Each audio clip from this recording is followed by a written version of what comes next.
A cirurgia de prótese de joelho, ela vem se desenvolvendo e eu peguei uma fase muito interessante, desde o meu período de formação até agora, em que a gente conseguiu, e eu não estou falando só do desenvolvimento técnico ou material ou a expertise mecânica, sabe?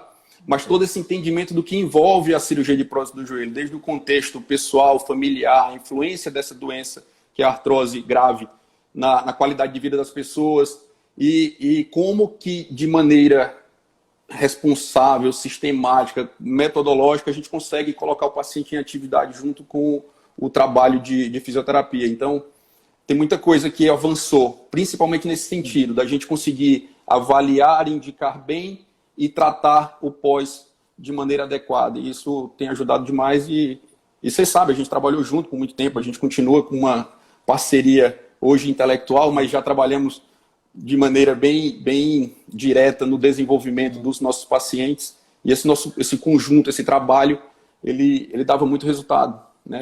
Então é bem legal. Onde a pergunta que foi mais feita aqui no Joelho Evidência, que sempre os pacientes me fazem: qual a indicação de uma artroplastia total de joelho? Quando é aquele momento que você acha que é o ponto de curva que você chega e fala, agora a gente parte com uma prótese? Exato. Acho que não existe um único fator isolado que vai definir essa indicação formal.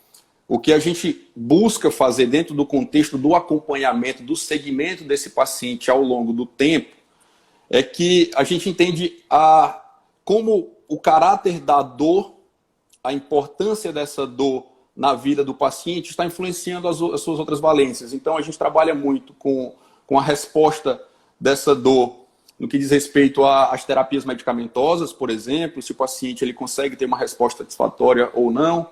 A gente consegue ver a influência disso na qualidade de vida, o que o paciente está deixando de fazer por conta do desenvolvimento e a evolução da artrose, sabe?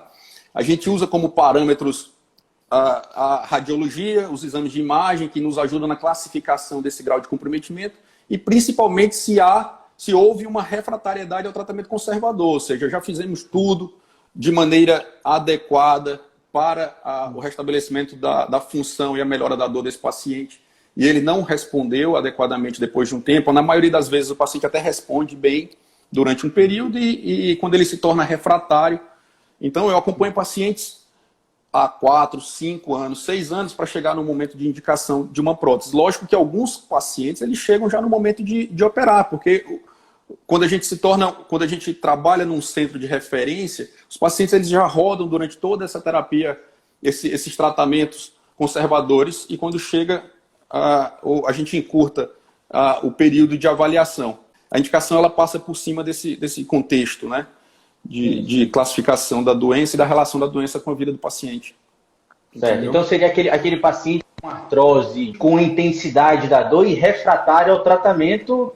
Enfim, o tratamento conservador, tratamento não cirúrgico, né? Exatamente. Você acredita que eu já tive muitos pacientes que vieram para mim com uma segunda opinião, porque assim, o médico tinha recomendado tratamento fisioterapêutico, tratamento medicamentoso, o paciente tinha feito 6, 8, 10 meses de tratamento absolutamente refratário, e aí o médico falou, poxa, agora não tem opção, agora é cirurgia. Mas no desespero, o paciente vai de um lado para o outro. E na hora que chegou na minha avaliação, e eu perguntei, fiz o screening do que estava fazendo o tratamento fisioterapêutico, o problema era esse, sabe? Você imagina, né? Então, assim, eram tratamentos obsoletos que não estavam condizentes com a não vou dizer nem necessidade do paciente, mas eu vou dizer assim, com que recomenda os guidelines, o que é que deve ser feito, intervenções totalmente passivas e tudo. Então, eu acho esse um ponto também muito importante, que a indicação é do médico, mas muitas vezes o que nós fazemos no tratamento fisioterapêutico pode potencializar um benefício ou até retardar o tratamento cirúrgico, ou não. Quando eu trato da questão, quando o paciente chega e a gente tem que interpretar todo esse histórico de evolução do tratamento conservador, é saber se ele fez o tratamento conservador de maneira adequada, né? Porque há uma confusão em cima do que realmente poderia ter sido feito de maneira mais eficiente e o que aconteceu na prática. Né? Então a gente coloca isso sim na mesa e muitas vezes a gente fala, procura o serviço de reabilitação adequado, que as coisas que existe uma chance boa de melhorar. Né? Certo. Muito bem. E idade? Idade, você coloca na balança a idade do paciente nessa tomada de decisão? A idade, ela tem uma influência relativa, importante, mas relativa, em cima desse contexto, porque, independente da idade, a gente pode encontrar esses fatores que são relacionados à indicação de maneira mais exuberante, mesmo com um paciente um pouco mais jovem.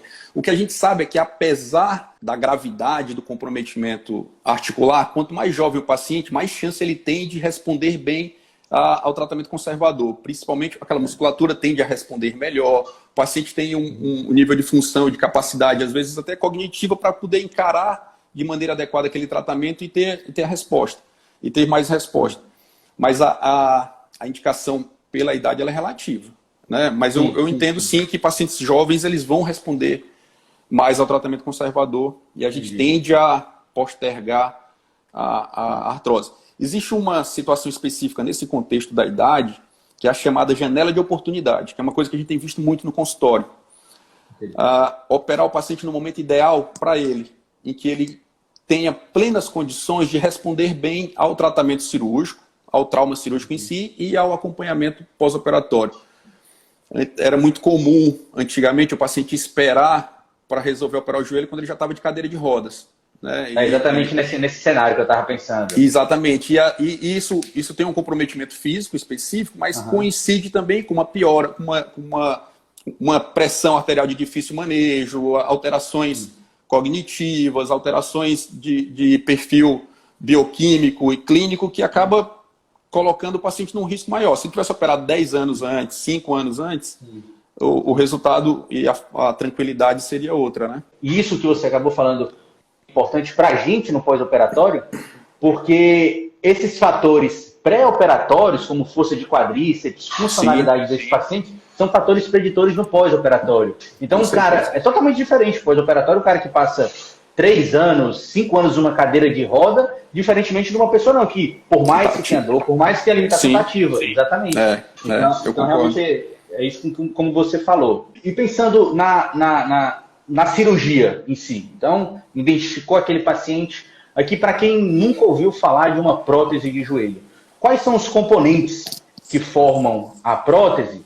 E você já poderia falar desses componentes e dentro da cirurgia, quais são assim, as principais dificuldades, os principais desafios que o médico ortopedista, lá, especialista em joelho, tem para fazer uma artroplastia total de joelho? Pronto. Quando a gente chega já no entendimento conjunto, na decisão conjunta de que a indicação da prótese ela se sobrepõe, o que a gente tem que pensar, basicamente, é quais são as expectativas que a gente vai fazer para atingir esse melhor resultado. Então, falando da parte técnica, a gente tem que ter um bom planejamento pré-operatório. Então, o estudo biomecânico do paciente, entender se aquela dor dele é uma dor, por exemplo, você vai entender bem esse raciocínio, se ele tem mais dor ao sentar e levantar. A abordagem na articulação femoropatelar, ela tem que ser uma abordagem bem criteriosa, certo? Sim. Se a gente entende que ele tem mais dor ao ficar em pé e ao andar mais tempo, a gente tem toda uma análise biomecânica e de acordo com a caracterização dessa dor para escolher melhor a técnica, os componentes e o material adequado. Temos excelentes opções, então isso nos dá uma gama e uma variedade interessante. Com relação à técnica cirúrgica e aos componentes, o que a gente sabe que tem influenciado muito bem é essa avaliação pré-operatória. E a gente entender que a gente precisa, que o que vai influenciar mais nesse resultado é você colocar bem essa prótese. Independente da engenharia e da qualidade do material, se a prótese for mal colocada, ela vai dar problema. Ela vai ter dor no pós-operatório, ela vai ter risco de soltura precoce, que seria o afrouxamento e o desgaste precoce daquele material. Então, a equipe experiente, com uma indicação bem estabelecida, já é um ponto importante. A grande maioria dos pacientes eles vão versar por um perfil de prótese de artroplastia total convencional, certo? Em que a gente vai utilizar um componente femoral, eu até deixei aqui meu esqueletinho, minha maquete para vocês entenderem, em que a gente faz um revestimento metálico nos côndilos, certo? Incluindo a tróclea.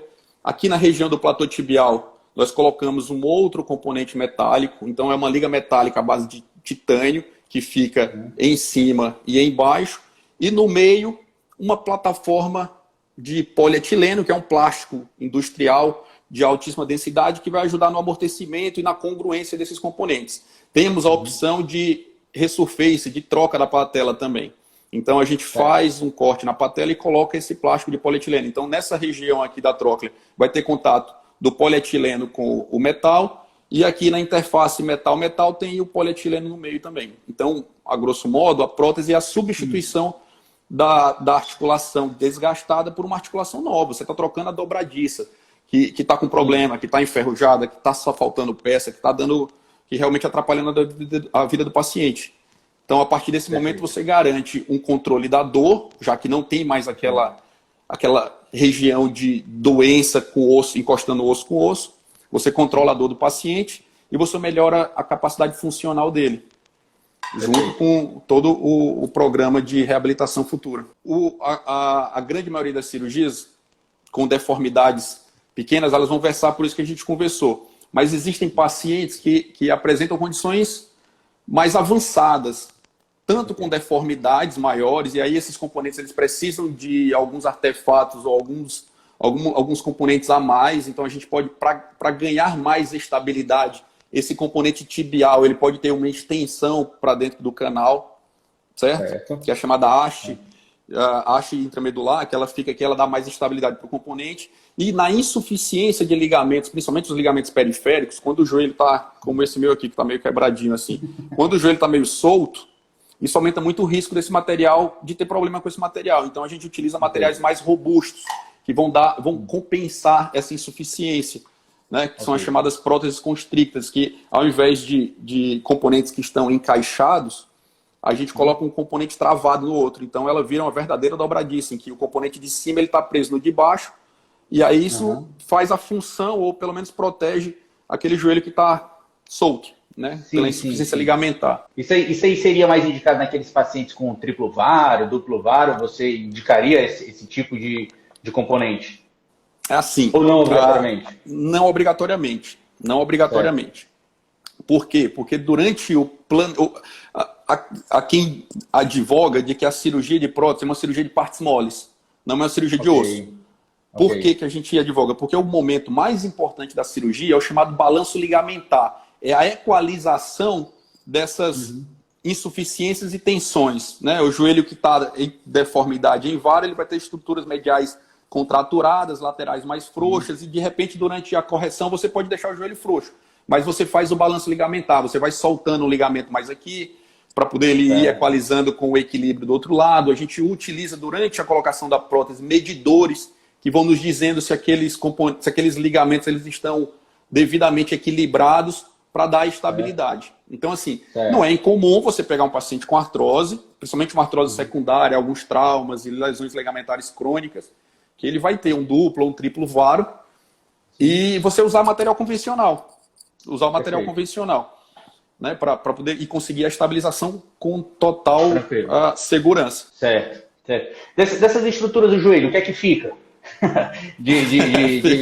de ligamento, enfim, fica os ligamentos colaterais mediais. Ficam os ligamentos colaterais, eles já existem, eles vão ficar. O mecanismo extensor, ele é preservado, todo preservado. A patela, a interface da fêmuro-patela, ela pode ser ou não trocada na patela, especificamente, mas o mecanismo extensor ele é preservado.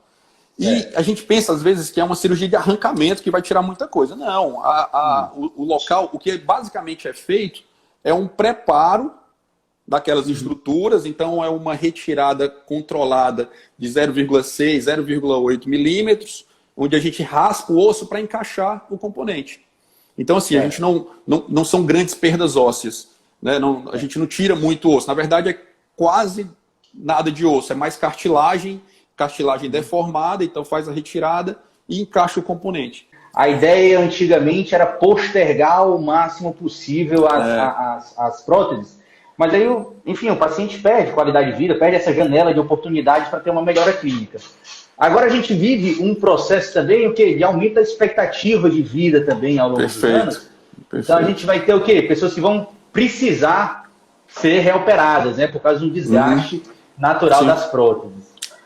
Você acha que sim, Eu sei que é difícil falar isso, mas em quanto tempo, em média, de uma pessoa que toma os devidos cuidados, uma prótese total de joelho, ela dura? Como eu te falei, o principal fator relacionado a essa durabilidade é uma técnica adequada de colocação dos componentes, certo? E a qualidade do componente influencia, sem dúvida, mas é basicamente essa relação de demanda e tempo. A gente consegue ver em guidelines ou acompanhamentos mais robustos, uma prótese durar 20 anos, 25 anos com muita tranquilidade. Até porque coincide com uma perda funcional já nessa progressão da velhice, em que o paciente ele já vai precisar menos daquele mecanismo. Né? Então, por mais que o mecanismo esteja, e o polietileno, que é aquele plástico que fica entre os componentes, ele já esteja desgastado, ele já esteja com alguns graus de sofrimento, ele aguenta para o que o paciente precisa mais para frente. O grande problema é quando a prótese ela desgasta e ela fica solta. Ou seja, a interface metal-osso, que ela normalmente, na grande maioria das vezes, ela é através de um cimento biológico que faz a integração desse material, o desgaste ele pode promover uma soltura. Isso dói. Então, o paciente ele refere que está começando a sentir dor. E aí você tem que revisar, tem que trocar. Não interpretar e diagnosticar uma soltura e definir, ela existe um pouco da avaliação e da experiência, para você entender se aquela cirurgia de revisão ela chegou no momento realmente de ser feita. E revisão de prótese é um grande desafio também, né? Porque você operar um joelho, você tirar tudo e refazer, exige... É bem mais trabalhoso, mas também dá excelentes resultados. E as artroplastias unicompartimentais, certo? Elas são muito feitas, está aumentando, está crescendo a sua utilização no meio ortopédico? Gabriel, isso é bem interessante, né? Porque quando eu fiz o meu período de formação, a prótese unicompartimental ela sempre existiu. Já tem pelo menos uns 15 a 20 anos que a prótese unicompartimental ela é uma opção real e ela está à mão do cirurgião de joelho quando ele precisar. As indicações da prótese unicompartimental elas são bem restritas. Então a gente tem que pegar uma artrose isolada num determinado compartimento, por exemplo, no compartimento medial, ou no compartimento lateral, ou até no compartimento fêmuro-patelar de maneira isolada, em que os outros compartimentos estão íntegros. A dor ela tem que ser compatível com essa localização, né, do problema. Existe uma relação, ela é feita para pacientes mais jovens, porque na necessidade de uma eventual revisão no futuro, é mais fácil de você tirar um componente menor, que é uma prótese compartimental. Que aí, para explicar, é como se, por exemplo, numa artrose medial, eu utilizasse o revestimento somente do côndilo medial e do platô medial, certo? E colocasse um polietileno aqui nessa única região, como se substituísse só um menisco. Então, essa é a ideia da prótese compartimental. Ela foi feita para pequenas deformidades, você tem que ter um eixo anatômico preservado ou pouco deformado, para grandes deformidades ela também não serve. E o IMC do paciente tem que ser baixo. Pronto. Já, por aí a gente já entende que são muitas as restrições. Na prática, o que a gente vê é que o paciente, hoje, a gente vê que o paciente mais jovem, com IMC mais baixo, com uma artrose unicompartimental, ele tanto vai responder bem ao tratamento conservador, ele tem uma chance de responder, mas uma vez indicando a prótese, ele tem uma tendência a esperar mais. E aí, quando ele volta no consultório durante esse acompanhamento, aquela artrose evoluiu. Ela já não é mais uma artrose unicompartimental isolada. E aí acaba-se realizando uma artroplastia total. Para você ter uma ideia, não sei se eu cheguei a comentar contigo, mas ano passado, nós do time do joelho, do meu grupo de especialistas aqui da Clínica Corpo, nós realizamos a primeira prótese unicompartimental do estado do Ceará. E eu não sabia que seria a primeira. Entendeu? Legal, quando a gente começou, eu já havia indicado algumas próteses, conseguindo encontrar esse funil específico de indicação, mas por motivos variados os pacientes esperaram, deixaram, e aí eu acabei realizando próteses totais do futuro deles. Mas esse caso foi realizado ano passado. E, realmente não é uma indicação muito comum, mas ela existe, ela é muito importante, ela é muito estudada, e eu gosto muito de ter isso à mão. Né? Ter essa possibilidade, né? Ter essa possibilidade, exatamente. O ponto central que acaba, assim, que eu captei aqui, aí você me corrige se eu estiver errado, é o que? São pessoas mais jovens, com IMC menor, então talvez até fisicamente mais ativas e que são pessoas mais responsivas ao tratamento não cirúrgico. Então respondem bem à medicamentosa e ao tratamento fisioterapêutico. E quando não respondem bem, eles acabam tendo essa tentativa e quando eles optam pela cirurgia é porque já pioraram e acabou tendo um desgaste bicompartimental. As indicações existem, mas a conversão desse paciente para o tratamento cirúrgico ela é menor. Então, assim, isso foi um entendimento da prática. Eu já tenho mais de 10 anos que eu vejo o joelho toda semana, todos os dias, e ao longo do tempo você vai entendendo como as questões culturais e os estigmas que um tratamento cirúrgico ele pode envolver dentro da vida do paciente. Então é isso, assim, acho que a indicação ela existe, ela é formal, ela é muito debatida. Todos os cursos que eu já fiz, em todos os lugares que eu fui do mundo, tem uma mesa de prótese unicompartimental, e a gente vai lá, opera o joelhinho de cadáver, faz aquele negócio, desenvolve a técnica, mas na prática são bem restritos. Então em 10 anos eu fiz uma aqui em Fortaleza, né? Pra você ver. E você levantou uma coisa que é importante, essa tomada de decisão, ela é clínica, mas também envolve o paciente, né? Então, assim, você dá as opções para ele, ó, a indicação é essa. Mas no final, o paciente tem que se comprometer, ele tem que entender, assim, não vou dizer entender, mas tem que optar por isso, né? Então, legal, interessante. Verdade. Beleza. Operou, o paciente saiu perfeito, a cirurgia foi excelente, os componentes cirúrgicos, pós-operatório imediato. Terapia medicamentosa. Normalmente, o que é recomendado para esse paciente no pós-operatório de tratamento medicamentoso, para que os fisioterapeutas tenham ciência que já está tomando esse cuidado? Cara, o cuidado desse paciente ele começa antes da cirurgia, né? Então, assim, a gente definiu alguns protocolos específicos para avaliação dos pacientes. Então, ele entra num protocolo chamado de cirurgia segura. Ele vai passar por uma série de avaliações pré-operatórias, de exames clínicos, de consultas com especialidades afins, cardiologia, pneumologia, com o nosso anestesista da equipe. Então ele vai ao consultório do anestesista previamente para entender todo aquele contexto.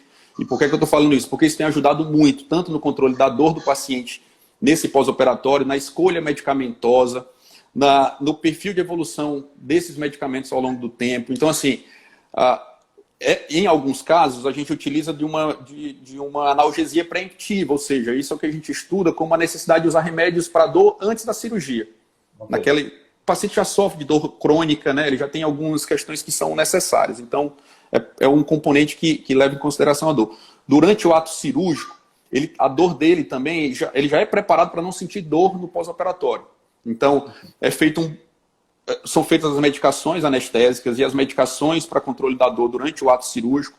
É feito um bloqueio no nervo femoral para que ele saia da anestesia, no caso da raquianestesia, sem sentir dor na perna. Então ele consegue ter ativação da musculatura sem uma resposta dolorosa. Então, e a gente trabalha com a previsibilidade de dor. Então ele faz a cirurgia, ele toma remédio X durante o início e no meio e no final da cirurgia, e a gente já calcula o horário de repetir a medicação de acordo com as medicações que foram feitas antes. Então, assim, a ideia e o que a gente tem buscado é que o paciente não sinta dor.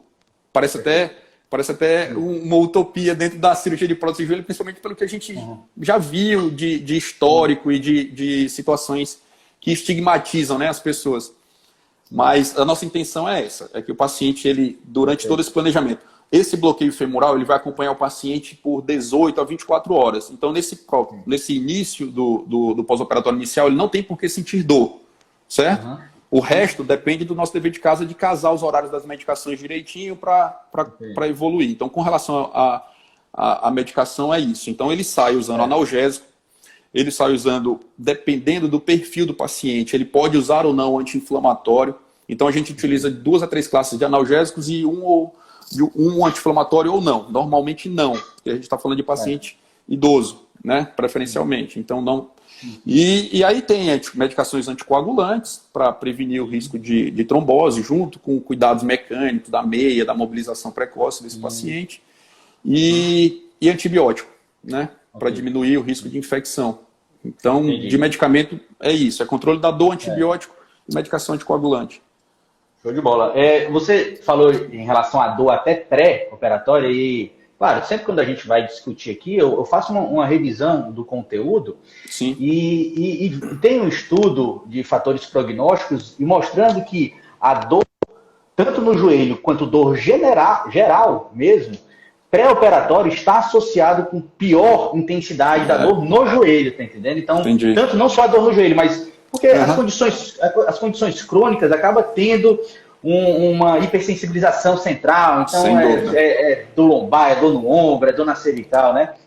Então, bem interessante esse ponto. E um ponto aqui no pré-operatório, que aí já fica de dica aqui também para os fisioterapeutas, porque assim, como o doutor Thiago falou, sempre nesse trabalho pré-operatório, nesse cuidado pré-operatório, também esse paciente fez o tratamento fisioterapêutico tentando até postergar ou então tirar esse paciente da necessidade de uma artroplastia total do joelho por melhora da dor, melhora da capacidade funcional, melhora da qualidade de vida com o tratamento fisioterapêutico. E um dos pontos centrais, Thiago, enfim, é o de sempre, o quadríceps, certo? Então, assim, esse levantamento, esse último levantamento que eu vi, os estudos prospectivos mostrando que a força do quadríceps pré-operatório, independente, o cara tá ruim, o cara tá mal, o cara tem que ir para artroplastia total. Mas aqueles que têm um quadríceps mais simétrico, o quadríceps mais forte, o pós-operatório dele é melhor. Então, assim, aí fica um ponto, sabe qual é o problema? Que o fisioterapeuta, profissional de educação física, enfim, todos da área da saúde, por causa da artrose,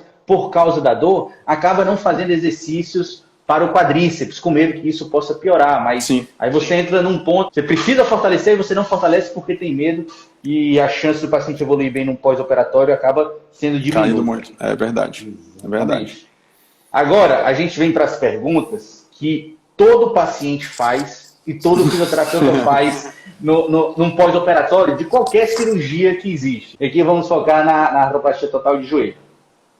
Eu sempre falo que essa tomada de decisão clínica ela é compartilhada. Nós, fisioterapeutas, que nós estamos ali no batente, no paciente pós-operatório, nós precisamos conversar com o médico para entender como foi a cirurgia, se tem alguma particularidade a mais, que não tem como a gente saber, a não ser o médico que esteve lá operando o paciente. Então é sempre importante esse diálogo, por mais que a gente fale de protocolos, que a gente fale de tempo estimado, na hora que o paciente está na sua frente, você tem que tomar alguns certos cuidados e tem que especificar o seu tratamento para aquele paciente. Aí, Thiago, tem as perguntas que mais surgiram aqui no Joelho Evidência. Foi os cuidados, vamos começar aqui por partes. Descarga de peso, suporte de peso. Como é que você gerencia esse suporte de peso? Quanto tempo você acha que ele vai ter um suporte total? Quando você acha que ele é adequado ele começar a colocar o pé no chão? Fala aí para a galera toda anotar. Agora é a hora de anotar, pessoal. Anotem para vocês não perderem isso. Gabriel, carga precoce, certo? Então, o paciente ele é submetido à cirurgia de joelho, passou aquele efeito anestésico e o efeito do bloqueio femoral, que, como eu te falei, pode durar 18 a 24 horas, isso limita um pouco, porque antes desse período, ele até teria condições, mas ele corre o risco de sofrer alguma insuficiência do quadríceps por conta do bloqueio de sensibilidade. Então, a gente passou desse efeito inicial, ele vai botar o pé no chão, certo? Com um apoio monopodal ou um apoio ele vai usar um andador e vai apoiar os dois pezinhos no chão e vai fazendo o treino de marcha já dentro do hospital. Ele está liberado para dar carga conforme tolerado para esse pós-operatório inicial. Então, assim, ele vai fazer fisioterapia já dentro do hospital, no primeiro dia pós-operatório. O fisioterapeuta ele tem autonomia para conduzir essa evolução da carga dele conforme tolerado. E depois, na clínica, no resto do segmento fisioterápico, a carga está liberada, certo? Isso não vai agregar nenhum risco, nenhum problema para aquela prótese. Aquela prótese ela foi feita para que imediatamente ela suporte peso. Mas aí, como temos o trauma cirúrgico ali no mecanismo extensor, isso eu até queria colocar, quando você falou sobre a necessidade, a importância de uma conversa com a equipe cirúrgica, entre a equipe cirúrgica e os profissionais de reabilitação, os fisioterapeutas que vão acompanhar esse paciente, a gente tem visto algumas diferenças e inclusive estamos concluindo um trabalho em que a gente avaliou alguns pacientes com diferentes acessos cirúrgicos, certo? Até bem pouco tempo atrás, preferencialmente, se fazia um acesso transtendão patelar. Então, o acesso de pele era o mesmo, e aqui nos planos mais profundos se realizava um corte no tendão patelar. No tendão quadricipital.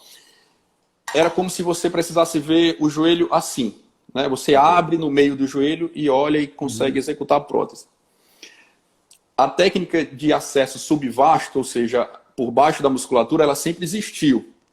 O que a gente tinha era que os trabalhos não mostravam diferença relevante na evolução desse paciente no médio e longo prazo. Então, todos os estudos com relação à dor e funcionais mostraram que os dois acessos eles eram normais, eram iguais, no que diz respeito ao acompanhamento desse paciente. O que foi que a gente viu? Que o acesso subvasto ele garante uma resposta inicial melhor. Tanto com relação à ativação e força de quadríceps, a gente tira de tempo aquela história de uma inibição artrogênica grosseira do quadríceps do paciente, porque a gente simplesmente não agride o mecanismo extensor, a gente entra por baixo. Então, como eu te falei, a técnica do acesso transtendão patelar, a gente olha o joelho assim, para fazer um acesso subvasto, a gente olha meio de lado, assim. Então, a gente faz um acesso na região do vasto medial e joga para lateral. Então, a massa muscular do quadríceps ela vai junta para lateral. Vai junto, sim. Então, assim, então não tem uma lesão muscular mesmo ali do... Não, é por baixo. Do tendão. Quase uma dissecção, certo? Isso deixa o campo cirúrgico um pouco mais angustiado, né? Ele não tem a mesma visibilidade do que você olhar o joelhão aberto de frente, assim. Mas a resposta motora e do controle da dor pelo trauma cirúrgico inicial, ela é muito importante. Então, os fisioterapeutas começaram a notar, né, a nossa equipe, que você conhece bem, eles começaram a notar e eles que me alertaram. Thiago, o que é que está diferente aí? O que é que está acontecendo? Então, de uns 2, 3 anos para cá, que a gente começou a sistematizar mais o acesso subvasto, a resposta inicial é muito boa. Concordo plenamente que no médio prazo, depois de 8, 12 semanas, não vai fazer diferença. Aquele tendão quadricepital, mas inicialmente... E essa experiência do paciente, ela tem que ser muito bem... A gente tem uma responsabilidade muito grande em cima disso. O paciente ele tem que ter uma experiência agradável e boa, desde a indicação até a conclusão desse trabalho. Então, fazer com que ele não sinta dor, com que ele tenha uma resposta melhor, isso é muito importante. E a dica que eu sempre dou é o quê? É dor, é confiança, é ativação do quadríceps, é extensão completa de joelho. Claro que isso é uma demanda progressiva. Você vai expondo gradativamente o paciente e simplesmente não manda ele levanta-te e anda, né? Então você vai expondo gradativamente e tendo cuidado com esses fatores que eu acabei de passar para vocês, que aí isso vai ser conforme tolerado pelo paciente. Ganho de flexão e extensão. E aí, outra pergunta que o pessoal faz direto. Tem que proteger, segura um pouco, como é que faz? Não, é a seguinte, cara. A extensão completa é a nossa principal recomendação no pós-operatório inicial. O paciente ele tem que estar com o joelho em extensão total. Isso vai ajudar muito na reabilitação, no controle da dor dele e principalmente na resposta muscular. Então, nada de travesseiro embaixo do joelho. Então, ele já sai do centro cirúrgico com a perninha reta, ele vai ser avisado disso o tempo todo, né, para manter o joelho em extensão. E o ganho de flexão, a gente espera que ele tenha uma flexão passiva inicial de 70 a 90 graus. Ativamente ele vai ganhando à medida que os protocolos de reabilitação forem evoluindo. A gente tem uma expectativa para que ao final de um ciclo de 8 semanas, 10 semanas, ele esteja com uma flexão bem satisfatória, por volta de 110, 120 graus, às vezes até mais. Entendeu? Esse é um ponto que eu ia perguntar, desculpa te interromper. Pode falar. Qual a expectativa da amplitude total? Porque de repente pode ser que não fique igual a outra, porque a outra tem 140 graus. Qual a expectativa de uma prótese? Pois é, isso vai depender da ergonomia do material também, certo? A gente sabe que aqueles joelhos com atitudes em flexo pré-operatórias, por conta de uma contratura grosseira, vai ser mais difícil de você conseguir. Por mais que a gente trabalhe aquele balanço ligamentar e a liberação daquelas partes moles, é um pós-operatório inicial que o joelho tem uma tendência natural de ser o joelho com déficit de mobilidade. Mas próteses mais modernas, né, e o desenho da ergonomia daquele material, elas permitem uma amplitude até 130, 135 graus, não mais do que isso, certo? De maneira geral, 120 graus é o que o material que o material vai propor e o que a gente espera de resultado satisfatório, sabe? Ok. Show de bola, show de bola. É essa expectativa, né? Certo. Então tá vendo, né, pessoal? Extensão de joelho, mais uma condição clínica do joelho, que extensão completa no primeiro momento. E para isso, a principal orientação que eu falo assim, muitas vezes o fisioterapeuta nem precisa ganhar. É só não deixar perder. É só você passar orientações adequadas para, poxa, não coloca travesseiro debaixo do joelho, por mais que seja muito confortável, é prejudicial num curto prazo mesmo. E outro ponto que também é importante são os pacientes que não colocam um suporte aqui abaixo do joelho, mas eles tendem a colocar o quadril em rotação lateral. Então eles botam em rotação lateral, que é uma posição mais confortável, e o joelho fica um pouquinho dobrado. Isso também é uma estratégia que eles colocam, uma postura ali antálgica, né, para fugir da dor no joelho, que também coloca o joelho em flex. Então tomem cuidado, tanto com o rolinho de baixo, como esses pacientes que assumem uma atitude de rotação lateral do quadril para trazer o joelho um pouquinho para flexo. Isso é altamente prejudicial. E ganho de amplitude, né, Thiago? É moderado pela sintomatologia.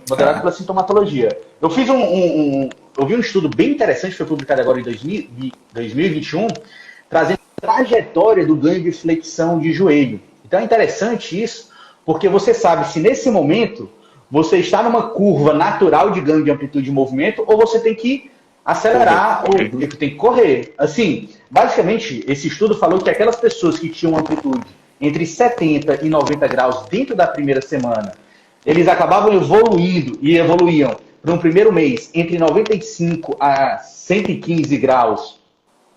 E no terceiro mês, eles tinham eu não decorei isso, de 110 a 122 graus, que cai nos 120 graus que você falou, certo? No terceiro mês. Então, assim, uma curva de uma semana 70 a 90, um mês você vai ter entre 95 e 115, e 3 meses 109 a 122 graus. O que acontece? Ele falou que um cenário que o paciente, na primeira semana, ele tem menos que 60 graus de flexão de joelho, muito possivelmente esse paciente não vai alcançar 110 graus lá com 12 semanas. Então, você pode ter certeza que esse paciente, associado a esse déficit de mobilidade, esse bloqueio, ele vai ter dor. Sim. Ele vai ter dor, ele vai ter uma queixa de dor importante. E, lógico, como eu te falei, a experiência ao longo do tempo, ela vai fazendo com que você sinta como tecnicamente deixar essa prótese mais harmônica, vamos citar assim. Porque aquela história que eu te falei no início, que a gente estava conversando sobre o balanço ligamentar, nada mais é do que você garantir tensão adequada das estruturas ligamentares, né? Das estruturas dos componentes. O que é que acontecia muito? O que é que aconteceu comigo no começo da minha jornada, na minha experiência? Lá no começo daquela curva de aprendizado. Sim. As próteses, elas ficavam muito rígidas. Por quê? Porque eu fazia aquele balanço ligamentar adequado, que eu entendia como correto, e no pós-efeito anestésico inicial, quando passa aquele relaxamento da anestesia, aquela tensão que eu tinha deixado, ela ficava um pouquinho mais tensa depois. Então, por mais que eu testasse o paciente, poxa, que legal, ele está aqui fazendo flexão máxima, está com extensão total, ele ia ter uma dificuldade maior para ganho de mobilidade por tensão das estruturas, certo? Isso, por um lado, ajuda a preservar os componentes, enfim, porque joelho frouxo demais também é um problema. Só que aí eu fui entendendo qual a atenção que eu tinha que dar durante o ato cirúrgico para depois desse efeito pós-anestésico eu conseguir o que eu queria. Você está me entendendo? Entendi. Então, é isso. Então, alguns joelhos rígidos, alguma coisa aconteceu nesse processo, entendeu? De dimensionamento dos componentes ou de erro no balanço ligamentar, digamos assim, entendeu? Então aí, mais uma vez eu reforço aqui para os fisioterapeutas não acharem que vai ganhar na marra, vai forçar na marra. Tem que entrar em contato. Só o médico que vai saber isso aí. O médico estava lá no intraoperatório, você conversa e você sabe, muito provavelmente essa é a amplitude máxima que a gente consegue e a gente trabalha a funcionalidade dentro dessa amplitude que está posta para esse paciente. Então a gente falou desses cuidados pós-operatórios. Eu esqueci de fazer uma pergunta para você, que agora eu vou fazer. A gente falou do ganho de flexão e extensão, ativação de quadríceps. É imediato também, né? A gente vai trabalhar o quanto antes a ativação de quadríceps. Principais complicações. Eu acabei esquecendo de perguntar, você deve ter perguntado antes. Quais as principais complicações no ATJ que você encontra na prática clínica? Cara, parece que eu estou vendo meus pacientes aqui na frente perguntando, doutor, isso pode dar errado, né? O que é que pode acontecer? Isso aqui é o que eu recebo de pergunta também todo dia. Pois é. Mas, Gabriel, é assim, como eu te falei, os protocolos de avaliação pré-operatória, eles nos ajudam muito no controle das eventuais complicações que são inerentes a qualquer procedimento cirúrgico, principalmente um procedimento cirúrgico de maior porte, como é uma artroplastia total de joelho, num paciente que é idoso, na grande maioria das vezes, que tem algumas comorbidades associadas, uma pressão. Então, assim, toda essa avaliação e esse manejo clínico, ele é de extrema importância. Okay. Quais são as principais complicações que podem acontecer numa artroplastia total de joelho que dentro da literatura se associam às outras cirurgias de grande porte? Dor pós-operatória é tida como uma complicação, problemas com a ferida, né, deiscências, problemas de cicatrização, infecção da prótese, do componente, já que você vai tirar vai colocar um componente do ambiente externo no meio interno, mas isso existe um risco controlado dentro de todo o nosso segmento, mas existe esse risco, ele é pequeno. E eventos tromboembólicos, a trombose, que pode acontecer na perna do paciente, uma embolia, alguma coisa assim. E aí, para isso, a gente tem todo aquele manejo clínico e as orientações. É por isso que é muito importante que o paciente ande precocemente, que ele exercite a musculatura, porque isso ajuda na circulação, da diminuição do risco dele evoluir com isso. Todas essas situações, elas são preveníveis e elas são tratáveis. Né? Okay. A gente consegue tratar e acompanhar bem caso o paciente saia da curva ideal de condução nesse pós-operatório. Né? Perfeito, perfeito. É importante também o fisioterapeuta ficar atento a isso, que a gente que vai estar no dia a dia ali, é importante encontrar algum sinal diferente, mais uma vez também reportar isso para o médico responsável pelo paciente, né, pela cirurgia. No ponto final, a gente quer que a pessoa volte a fazer as suas atividades diárias, suas atividades até recreativas, de repente até alguma atividade física. O que é que você acha que é mais recomendado e aquelas atividades que não são recomendadas para esses pacientes que fazem uma prótese? Eu não costumo restringir absolutamente as atividades. O que é altamente recomendado é que o paciente se mantenha ativo e tenha um trabalho de fortalecimento muscular satisfatório. Então, conseguir operar um paciente para que ele volte para a musculação depois de todo o processo de reabilitação, isso é um objetivo principal, ou para o Pilates, que na maioria das vezes acaba sendo uma escolha. Okay. Atividades, como a gente estava conversando no começo da indicação, em que a gente vê que o paciente está perdendo qualidade de vida, a gente costuma encontrar, sim, muita relação com a atividade física, né? A caminhada, né? A demanda de esforço. Às vezes é um paciente que joga tênis e deixou de jogar por conta da dor, que tem alguns esportes de menor impacto. A indicação da cirurgia é para que ele restabeleça função. Então, se o paciente tem um esporte definido, a gente vai trabalhar para que ele consiga executar, talvez não no mesmo nível de performance pré-artrose ou do passado, mas com certeza melhor do que ele vinha tentando fazer ao longo dos últimos anos ali, que a artrose, que a doença não estava deixando. Então, eu tenho um paciente que joga vôlei, tenho um paciente que joga tênis. Okay. Na beira-mar, acho que se eu passar ali, eu encontro pelo menos uns 10 no dia de manhã desse, sabe assim? Porque estão fazendo suas caminhadas, estão andando. Sim. E a maioria está tentando, está buscando um trabalho de fortalecimento associado. Perfeito. Eu não tenho nenhum que jogue futebol, mas já vi um que já bateu bola com os netos, assim. Então, sim, né? Sim. Mas essa relação de demanda e desgaste, a gente tem que sim considerar. Então, eu estou brincando assim com relação a esse espectro de funcionalidade, porque eu sei que são demandas baixas, sabe? É aquele senhor que está jogando o tênis dele, mas ele não tem uma demanda de esforço, é quase que o esforço dele andar, dele ficar em pé ou dele caminhar, entendeu? A bola tem que vir... Mais membro superior mesmo, né? Vai direcionado para ele. Exatamente. E esse paciente que voltou a jogar vôlei foi o paciente mais jovem que eu operei, com 52 anos de idade. Então, era um atleta, um jogador de vôlei que evoluiu com uma artrose secundária, por muitos traumas prévios, uma artrose precoce, e chegou no momento de operar. Então, ele bate a bolinha dele. O cara com expectativa de mais 30 anos de vôlei vai ficar sem jogar? Se essa prótese desgastar, a gente vai lá e resolve, entendeu? Mas pelo menos ele está batendo, a gente troca. Como você acha importante esse diálogo para o paciente. Porque eu vejo, Thiago, muito uma queixa dos fisioterapeutas em relação aos médicos, certo? Sim. E até uma certa disputa. Eu falo, cara, não, o caminho não é esse. O caminho sempre é o diálogo e ponto final. O que é que você acha da importância dessa relação entre nossas duas áreas? Gabriel, você sabe a minha opinião com relação a isso. Tanto é que você participou de todo o nosso projeto de concepção da Clínica Corpo, do nosso negócio, que ele é baseado nessa integração.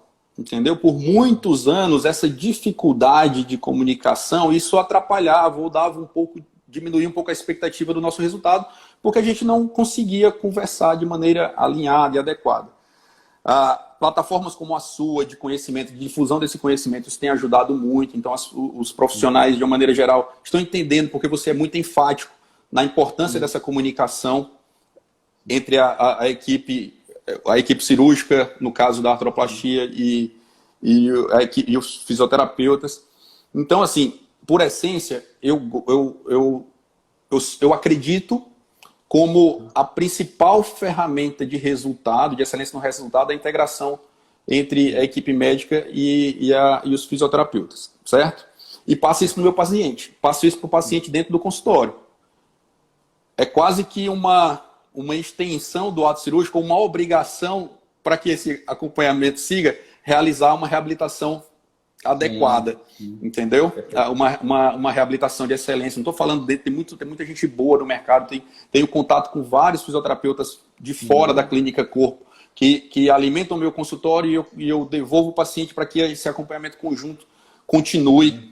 Então, assim, não é uma exclusividade nossa. O que a gente buscou, o que a gente tem talvez de diferencial, é estarmos todos dentro da mesma estrutura, com a regularidade dos contatos e dos encontros científicos, de forma a melhorar, né, ou transformar isso no nível de excelência como a gente sempre buscou. É diálogo construtivo no final das contas. Quem vai ganhar é a pessoa mais importante, que é o paciente. Estabelecer a qualidade de vida é a função dele. Tiago, qual a sua opinião sobre CPM no pós-operatório imediato? Qual a sua opinião a respeito? Aqui é assim, cara, aqui não tem... Eu tô vendo. Eu não utilizo o CPM de rotina, não oriento a utilização da CPM de rotina para os pacientes que passam por esse contexto geral que nós conversamos aqui, certo? De indicação e de realização do procedimento e o que nós temos de acompanhamento pós-operatório na fisioterapia. Não precisa de CPM, certo? Em situações muito específicas, eu já cheguei a indicar e eu sei que existem algumas indicações que podem nos ajudar, principalmente quando a gente está falando de tratamento de algumas complicações, como uma revisão de prótese por algum motivo, seja infeccioso ou não, em que o paciente tem rigidez articular, ele tem dificuldade tanto por conta da dor como por conta da limitação articular.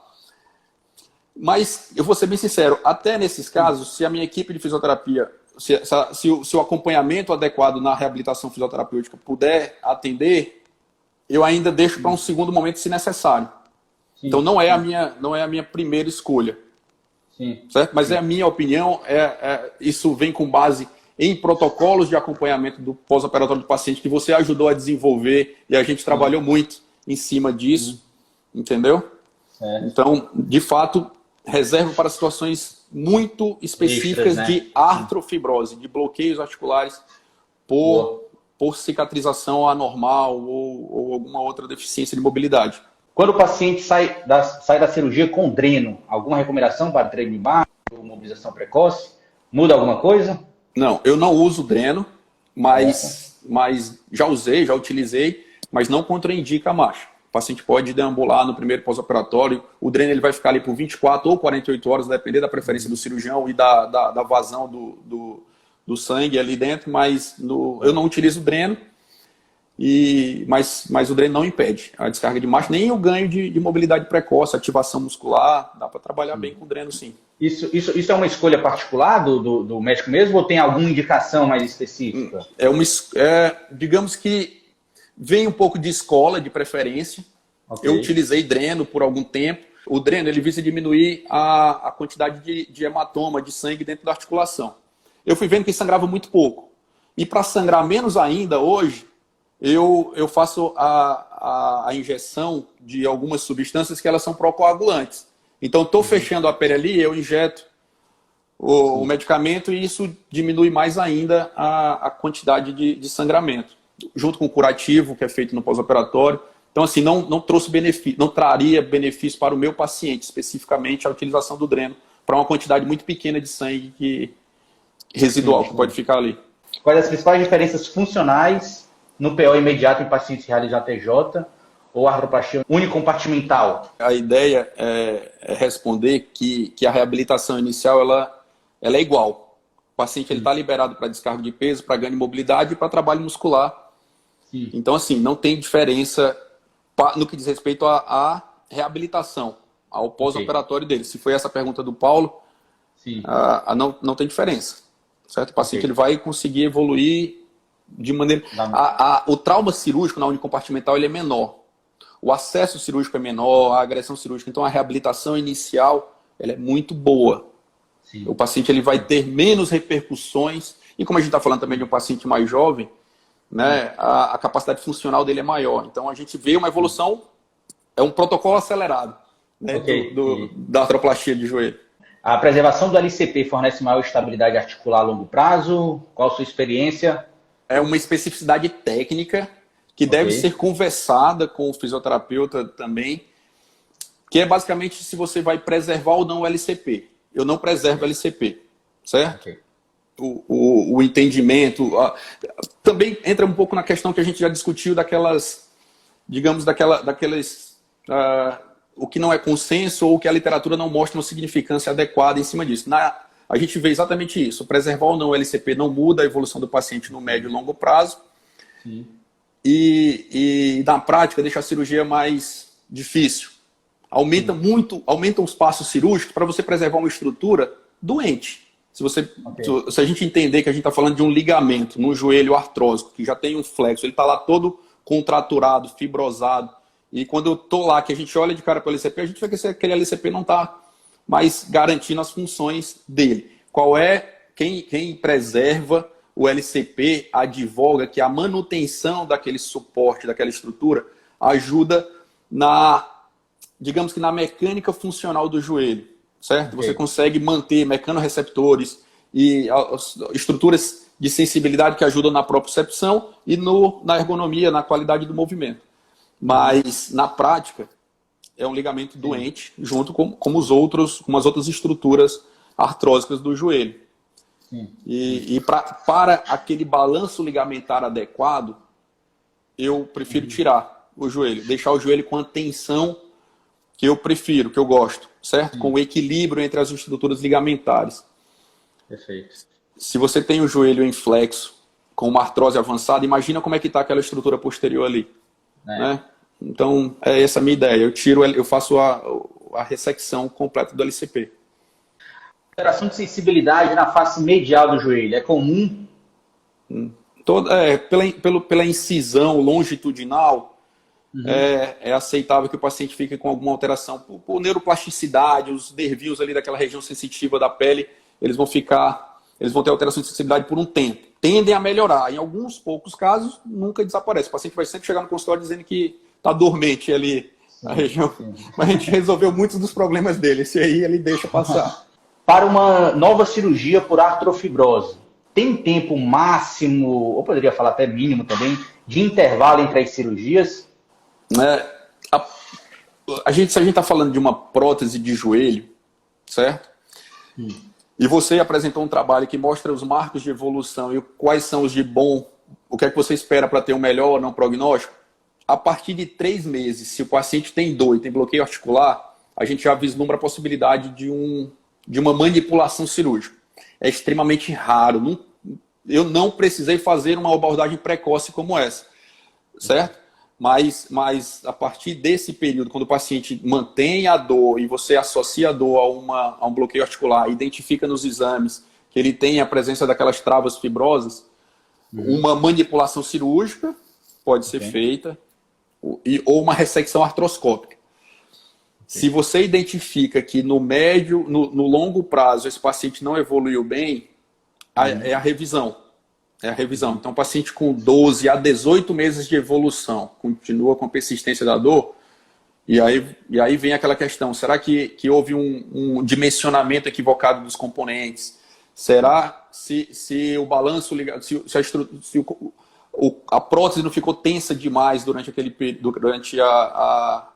o retencionamento e o balanço ligamentar? Enfim, aí a avaliação, o que acontece, né? Uhum. Como eu te falei, como a gente está num centro de referência e já se posiciona como nossa equipe, como uma equipe especializada no tratamento de artrose avançada, os pacientes chegam de todos os lugares.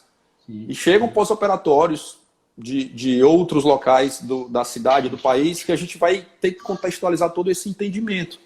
Né? Difícil também definir uma causa absoluta, né? Porque a gente sabe que como a influência de uma reabilitação, a ausência de uma reabilitação também contribui. E essa história é relativamente comum. O paciente não faz uma reabilitação no pós-operatório e quer também que as coisas sejam muito diferentes. Quais os sinais indicariam a prótese descolou ou show? E aí? O principal sinal é dor, certo? Dor. Então, como eu já até vou refazer um posicionamento que eu te coloquei no início, sobre a importância de um bom... A principal causa de dor precoce é algum erro técnico no posicionamento daqueles componentes. Mas a principal causa de soltura precoce é a infecção. E às vezes é uma infecção subclínica.